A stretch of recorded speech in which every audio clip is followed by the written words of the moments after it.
We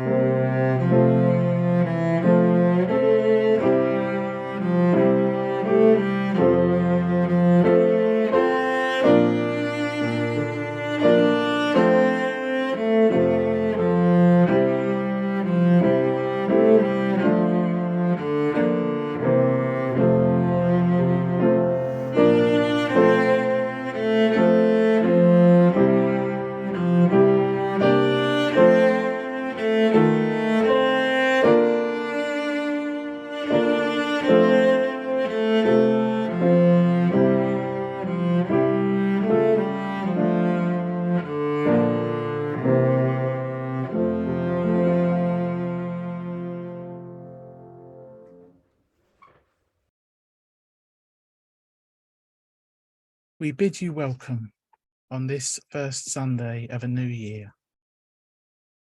Like Janus, we gather with part of us looking backward and part of us looking forward. We gather on the edge of this new year, saddened by our losses, cherishing our joys, aware of our failures and mindful of days gone by. We gather on the cusp of this new year, eager to begin anew, hopeful for what lies ahead, promising to make changes perhaps, anticipating tomorrows and tomorrows. We invite you to join our celebration of life, knowing that life includes the good and the bad, endings and beginnings. On this New Year's Day, we bid you welcome. These opening words by Sylvia Howe welcome all those who've gathered here on Zoom this morning to take part in our Sunday service this New Year's Day. Welcome and a happy new year to you all, to regulars, to friends and visitors who are with us today, to those who might be listening or watching at a later date on YouTube or via our podcast stream. For anyone who doesn't know me, my name is Jane Blackall and I'm Ministry Coordinator with Kensington Unitarians. If you're here for the first time or your thousandth, we're glad to have you with us. Hope you find something of what you need in this morning's service. Please do hang around afterwards for a chat or drop us an email to say hello and introduce yourself. Well, there's plenty of other opportunities to get to know us during small group activities every week of the year. And this is something I really recommend as a way to get more deeply engaged with the spiritual community. And regulars, thank you for all you do to welcome all who come. Thank you for helping to keep the show on the road. Each and every one of us has a part to play in co-creating this sacred space and this sense of beloved community. As we always say, feel free to do what you need to do to be comfortable this hour. If you, as Charlotte already said, if you want to keep your camera off, that's fine. There will be more opportunities than usual to join in today, but they are very much invitations, not obligations. It is fine to sit back. You don't have to join in. So this morning's service is titled Passing Time. Through readings and prayers and personal reflections, we're going to consider the turning of the new year in the context of all the old years that we've already lived through. What has endured down the years? What has changed with the passing of time? To what extent have we been able to set our intentions, to set our course and bring about significant transformations? There'll be time later in the service, in the slot where a sermon would usually go, for you to share your own thoughts on this theme, if you like. But before we go any further, I'm going to do what we always do, and that's light our chalice, a simple ritual that connects us with Unitarians and Unitarian Universalists the world over, and which reminds us of the proudly progressive religious tradition of which this gathering is part.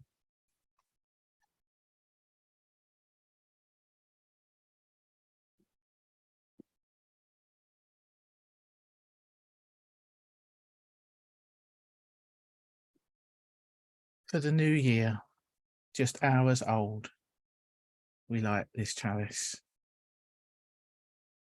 The year beginning today, always beginning. We light this chalice, a symbol of faith, perseverance and hope, in astonished thanksgiving and irrepressible praise. For beginnings that emerge out of endings, appear amid continuity, become visible in hindsight. We light this chalice, symbol of faith, perseverance and hope, in astonished thanksgiving and irrepressible praise. For all the times and all the ways we have begun anew together, we light this chalice, symbol of faith, perseverance and hope, in astonished thanksgiving and irrepressible praise.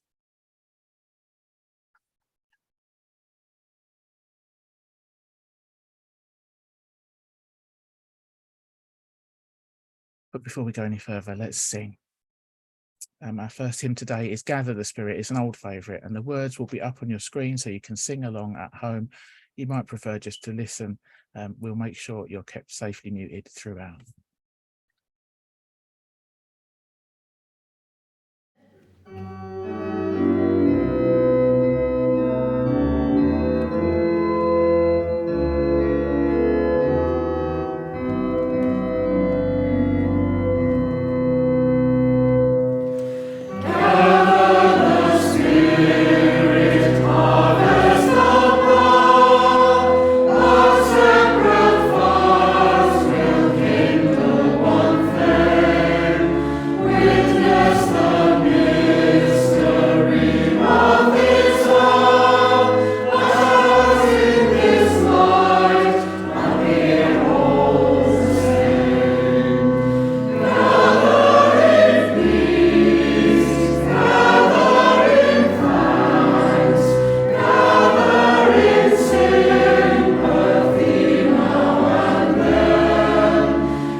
Let's think about those joys and concerns, spoken and unspoken.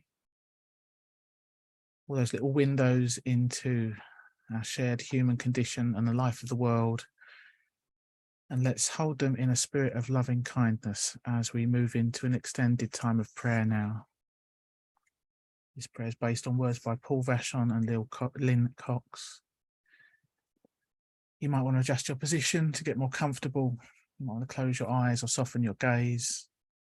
Perhaps there's a posture that feels more prayerful for you. Whatever helps you to get into the right state of body and mind for us to pray together now, to be fully present in this sacred time and space we're co-creating.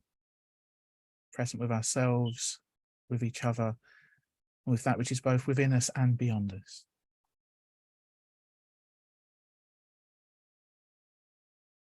Spirit of life, God of all love, in whom we live and move and have our being.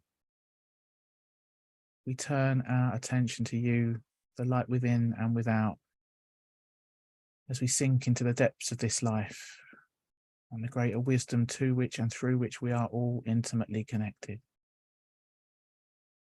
Be with us now as we allow ourselves to drop into the silence and the stillness at the center of our being.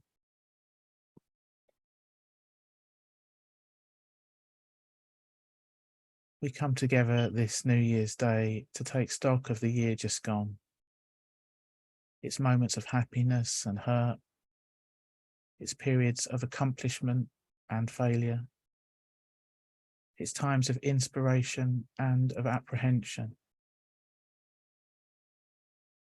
And we add these experiences to the tapestries of our years and once again look bravely towards a new horizon.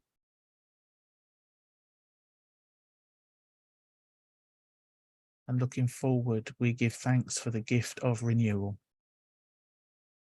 We give thanks for the ability to begin again, to start over, after each time of trial and loss, each season of struggle and sorrow, as we continue to endure great uncertainty and upheaval in the world around us.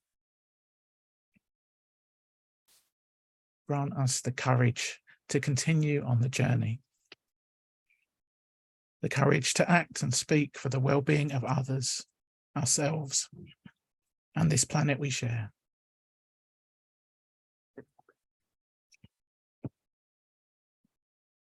May we forgive ourselves and each other when our courage and care falls short. And may we resolve to try again in love.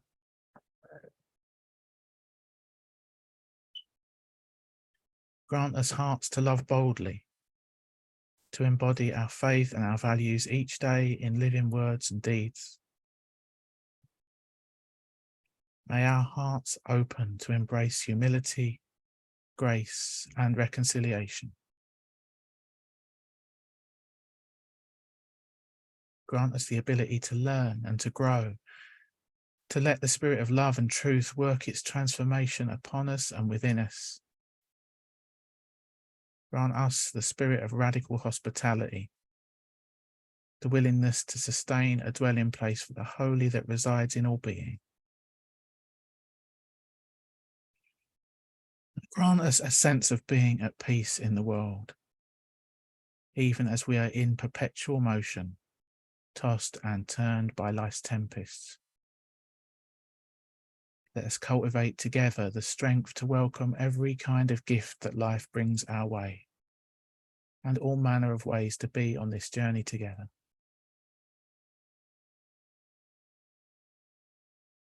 And in a good few moments of shared stillness now, may our hearts speak silently all the prayers of our lives, the worries that are bringing us down, and the tentative hopes that are lifting us up, the disappointments and frustrations and regrets, the dreams and schemes and aspirations, that awareness of the infinite network of connectedness we know ourselves to be part of. All of those concerns for others and for ourselves that are on our hearts and minds this day. Let us offer up these deepest realities to the one who holds all.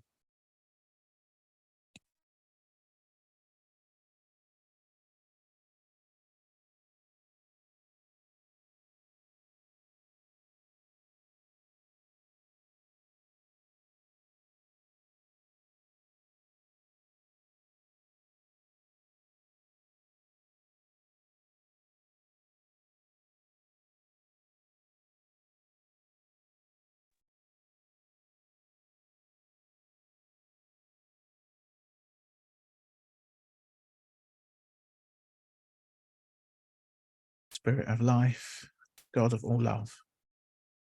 As this time of prayer draws to a close, we offer up our joys and our concerns, our hopes and our fears, our beauty and our brokenness. And we call on you for insight, healing, and renewal. As we look forward now to the coming week, help us to live well each day and be our best selves, using our unique gifts in the service of love, justice, and peace. Amen.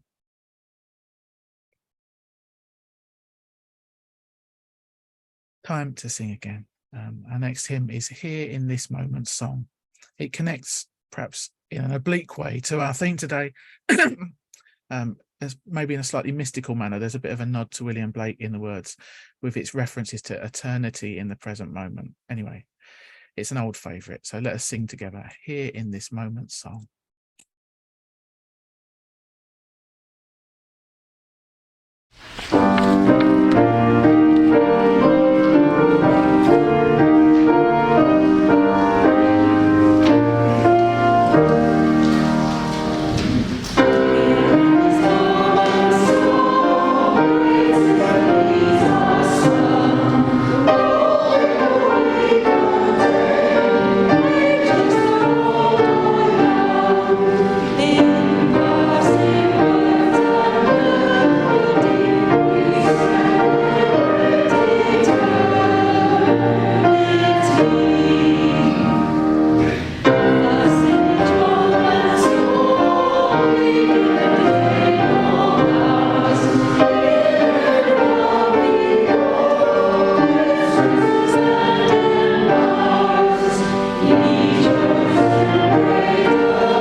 Blossoming into the New Year by Tim Atkins, adapted. This piece, written a year ago by Unitarian Universalist Tim Atkins, begins with a quote from Melody Beattie. Dig within and discover what you would like to have happen in your life this year. This helps you do your part. It is an affirmation that you're interested in fully living life in the year to come. Tim Atkins continues. Ever since 2016, I've been picking a word that serves as the theme for my year, a single word that I want to serve as my grounding, my personal North Star for the year to come. Joy, embrace, explore, delight, authenticity, roots. Each of those words has represented a year of my life. Part of my New Year's tradition is reflecting on those words from prior years and how my year was influenced by that theme. In January 2021, I chose roots. During challenging times throughout the year, when I wasn't sure what to do, I used my word to guide me. I meditated on roots and found an activity that helped me build the roots I had been seeking. It motivated me to do tasks I normally would never have attempted, like planting rose bushes in my backyard. It helped give me, an introvert, the motivation to meet people in my neighborhood and attend some local neighborhood festivals. It helped me pay closer attention to local justice issues. I will forever remember 2021, not as year 2 of the pandemic, but as my year of roots. After I'm done reflecting on the past year, I think about what comes next. Where am I on my life's journey? What would I change if I could? What do I notice happening in my own personal evolution? What do I want to come next? What do I need to come next? After careful consideration, I decide on my word for the new year. For 2022, my word will be blossom. Sure, It flows naturally from last year's roots, but I've also noticed new facets of my identity that are starting to blossom. It's time to let myself try new things and really truly allow myself to blossom and observe what beauty develops. It's time to truly blossom into a new, more fully realized version of myself.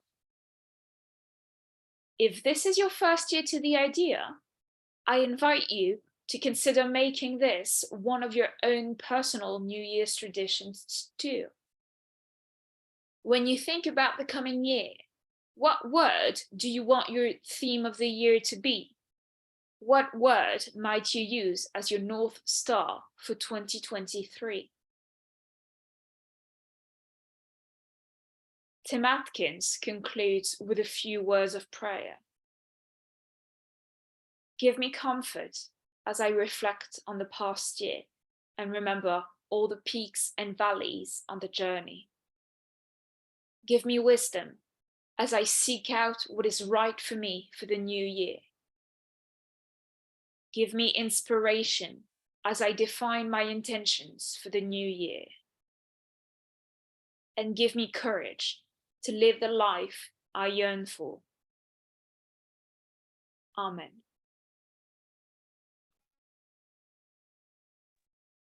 Thanks, Charlotte. So we're moving now into a time of meditation. To take us into the stillness, I'm going to share a short poem by Lucille Clifton titled "I Am Running into a New Year." She was a 20th century African-American poet whose work was brought to prominence when it was lifted up by Langston Hughes. I confess I hadn't knowingly heard of her work until this week when a friend shared this poem on social media. So thanks, Tara. After the very short poem, I'll offer a few prompts for reflection. I'll invite you to think about this new year in the context of all the old years you've seen. And we'll have space to share some of those reflections later on. The poem will take us into a few minutes of shared stillness, and I'll have the virtual chalice on the screen, and the silence will end with a few minutes of music from Abby and Sue. So again, let's do what we need to do to get comfortable. Maybe have a wiggle, maybe put your feet flat on the floor if that helps you to ground yourself. As always, the words, the music, they are just an offering. Feel free to use this time to meditate in your own way. So I Am Running into a New Year by Lucille Clifton. I'm running into a new year, and the old years blow back like a wind that I catch in my hair, like strong fingers, like all my old promises, and it will be hard to let go of what I said to myself about myself when I was 16 and 26 and 36, even 36. But I am running into a new year, and I beg what I love and I leave to forgive me.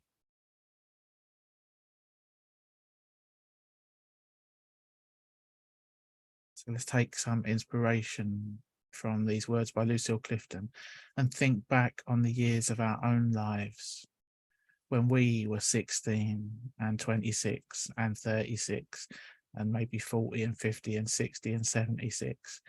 We're all of different ages, but by now all of us have seen many new years come and go.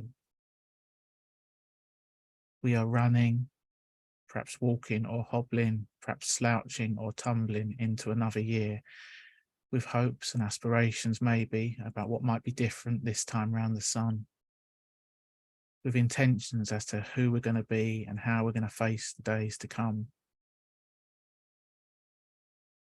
But what has remained constant in our story so far? And what has changed through chance or choice? Looking back and looking forward, let us sit in meditation with a sense of the whole sweep of our lives. I'm going to read that poem again to lead us into the time of silence.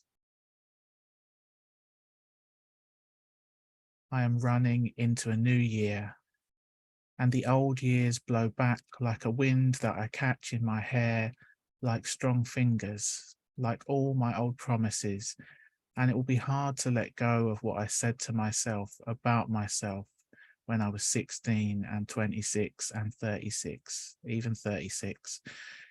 but I am running into a new year, and I beg what I love and I leave to forgive me.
Carving Out a New Year by Richard S. Gilbert.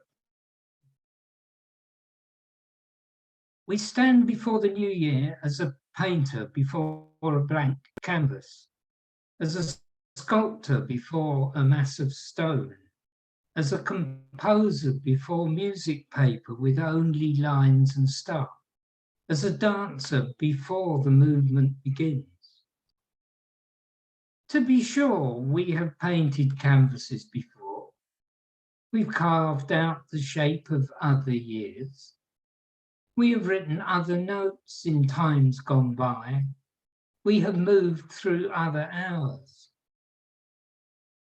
But this is a fresh canvas, ready to receive colours never before imagined. This is a new block of stone, ready to be shaped by the chisel of mind and body. This is a bundle of notes waiting to be arrayed across the beckoning page.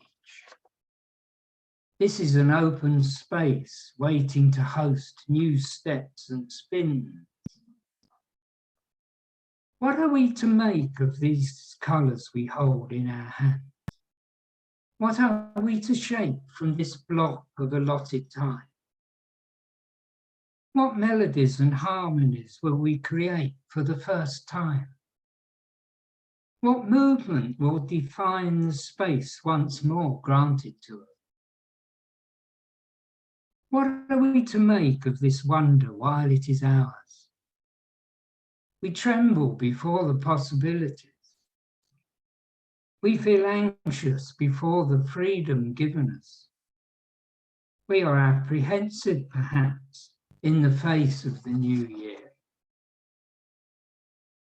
Knowing all this, let us begin anew, with fresh courage to do and to be.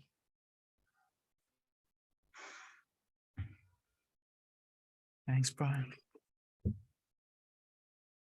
So we're coming towards this time in our service for a few people, if you like, to share your own brief thoughts on this theme.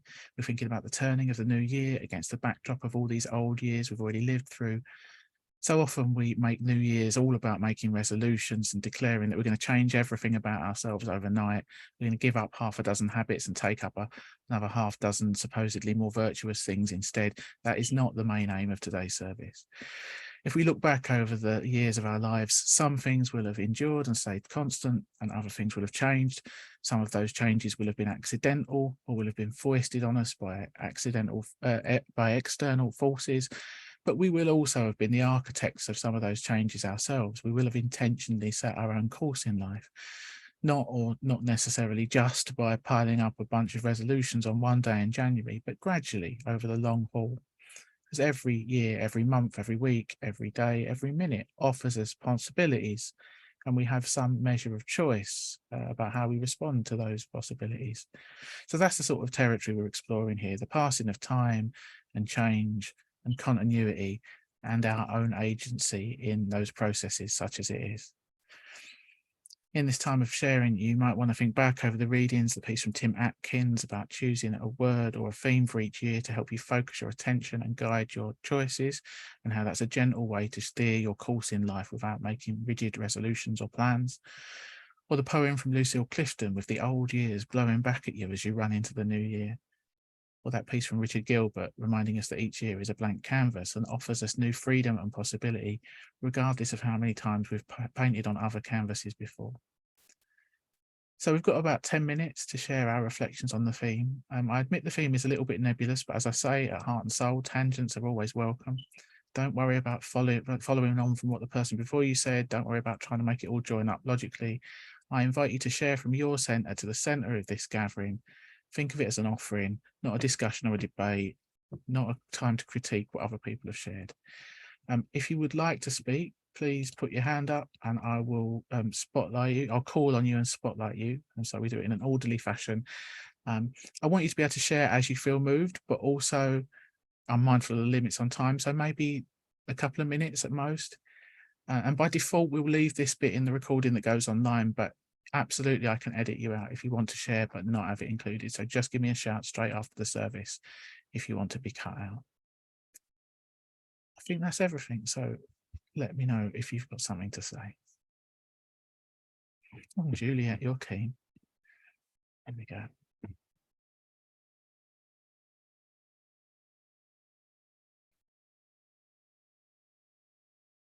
Can you hear me? Yes. Good. Well, that's a good start. The thought of a blank canvas is far too scary, I think. And I like Richard Gilbert very much. I've got one of his books of prayers and readings. But I'm reminded of someone whose name I've forgotten, and you will remember from when I did attend summer school a long time ago. And she was a lady from the States, and she took creative writing. And Nancy Crumbine. That's right, yes. And the thing she said was, when you get a new book, on the first page, just scribble on it all over, so that you've done the destroying, and you can feel a lot freer and not challenged to have this book, which would otherwise be very pure and beautiful, and you wouldn't like to make a mistake in it. And I'm not sure whether I've followed that advice very much. Occasionally, I think, but I think it is such a reassuring thing to remember, because I've certainly come across a child when I was teaching who, every time she tried to do something and she'd make a mistake, and another page would go flying onto the floor, and another page. And I just think if she could have been persuaded to scribble on the first page, it would have helped quite a lot. But I'm not sure that I even had that advice in those days. Thanks, Juliet. We'll have to think how to translate that advice into approaching the new year. Perhaps we make all our mistakes on day one. Oh, no. Just don't oblige yourself not to make mistakes. Yeah, good advice. I'm going to go over to Liz now, because you've got your hand up. Hi, I was actually thinking about relationships and past relationships and how some endure and some don't. And obviously it's been more difficult over the last couple of years to stay in touch with everyone. And I think the thing that I'm now thinking about is how much you try to stay in touch with people, but you have to recognize that there's two parties to every relationship, and sometimes what you want to pursue isn't what the other person wants, but sometimes it is. People are happy to hear from you again. So I'm just thinking about how much relationships change over the years. Thanks, Liz. Patricia, let me come to you.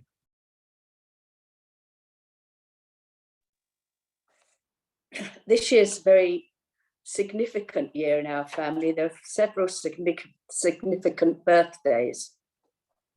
But in May, David and I will have been married for 60 years, which is quite significant. When I think back to the people we were when we got married, I was a really skinny little thing working in a shabby, dirty office near Liverpool Street. David was a clerk in a stockbroker's office, equally shabby. Our married life started in one room, and we shared bathroom and toilet with other people in the house. But that time, there was a lot of opportunity to move on, to get better jobs, to go back into education. So life improved quite a lot for us. And I think what we both retain throughout the years is curiosity. It fired David into his job as a journalist. He was always looking for what was behind what he was being told. And it led me into going in and doing my PhD. We frequently, over the 60 years, go down different paths to achieve what we think is important. And this can cause discussion, arguments, but we both have the same vision, the same desire to make things better, I suppose. And David's really anxious to get back into his social justice team. And so I think that's what we'll be doing in the coming year as we celebrate 60 years together. Thanks, Patricia. And congratulations in advance on the landmark. There we go. Good Lord, is that the time? Time passes every day, surreptitiously, sometimes insidiously, and before I know it, it's midnight. Then time returns about 8 in the morning, and it is time to get up, take my medication 10 minutes before having breakfast. Teddy dog tells me it's time to feed him, and Poppy cat that it's time to let her out in the garden. The birds have already finished eating all the seeds I left out for them last night. I don't remember what time. Teddy comes in with muddy paws. I dry them 1, 2, 3, 4 times a day. He is 3 years old, and given it rains so many times a year, I must have dried how many paws? Never mind. I'll work it out another time. Then it's time to go about my daily tasks, and there's never enough time to do everything. Birthdays are always a reminder of how much time I have thankfully been granted so far. But every time I need to give my date of birth online, the scrolling seems to take me further and further and further down. And that is a bit of a shock each time. As you can see, I haven't had time to write anything serious for the service about passing time. So I'm afraid this little silliness is all I had time for. But I invite you, let's say yes to silliness in 2023. It's about time. Thanks, Marianne.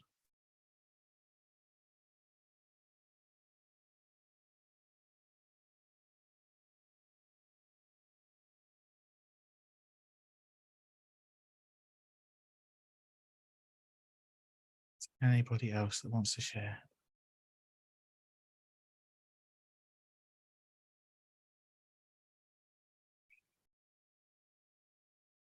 If not, then I will thank you for your contributions. And I'll bring this bit to a close with some words to welcome and bless the new year, which are adapted from Amanda Poppe. Friends, we have arrived. We made it to 2023. We've crossed the boundary of time into this new year with all its promise and plans and schedules ahead of us. So let us pause for just this moment before we move boldly onward. Let us pause to deepen our awareness and our appreciation of those around us, to sense their presence with us this morning and know their presence in our daily lives. Let us pause to feel the spirit of life and love that ties us to each other, that winds its way through our very bones and settles in our hearts. Before we set out again in pursuit of noble aspirations, let us notice what it is that remains every year, every day, what exists beyond calendars and to-do lists, beyond time itself, that deeper reality which welcomes us to abundant life, not just at the start of the year, but day after day.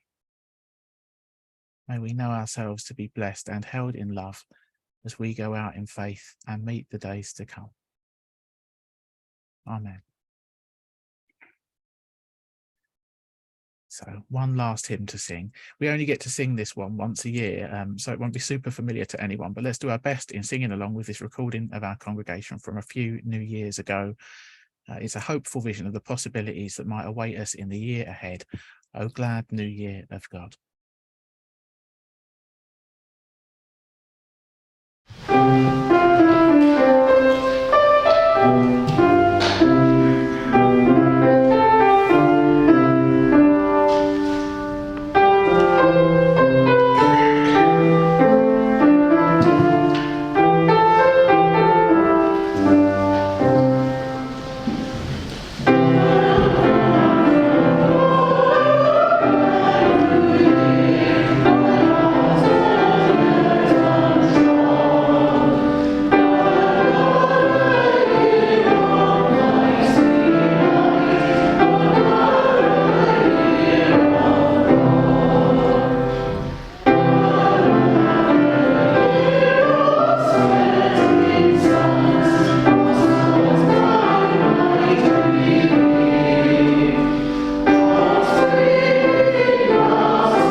Just a few announcements now.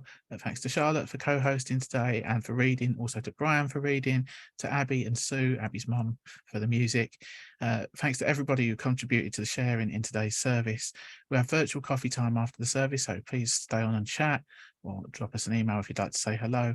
We'll be back to hybrid services from next week when me and Patricia will be co-leading the service on the theme of an ideal world. We've got various small group activities on during the week. Coffee morning online, 10:30 on Wednesdays, if you want to just hang out for an hour and chat.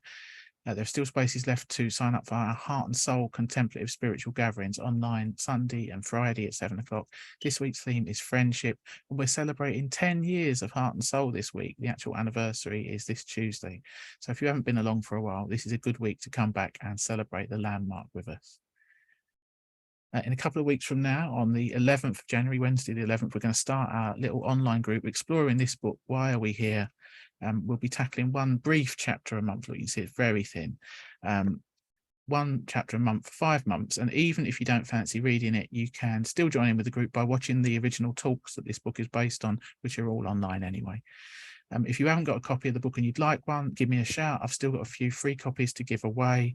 I've been trailing this event for some time, and as a result, I've got in a complete mix-up about who's signed up and who hasn't. So I would be grateful if you're expecting to come, if you would drop me a line in the next week so I can send out some preliminary information beforehand. Looking a bit further ahead, the in-person poetry group decided to give January a miss, but they'll be back in action on Wednesday, the 1st of February. So get that date in your diary if you'd like to go. The congregation very much has a life beyond Sunday mornings. We encourage you to keep in touch, look out for each other and nurture supportive connections where you can. All this information was in the Friday email, more or less, so check that if you want to be double sure of any of the details. We've just got our closing words and our closing music now, so I invite you to select gallery view at this point so we can get a sense of our gathered community as we close.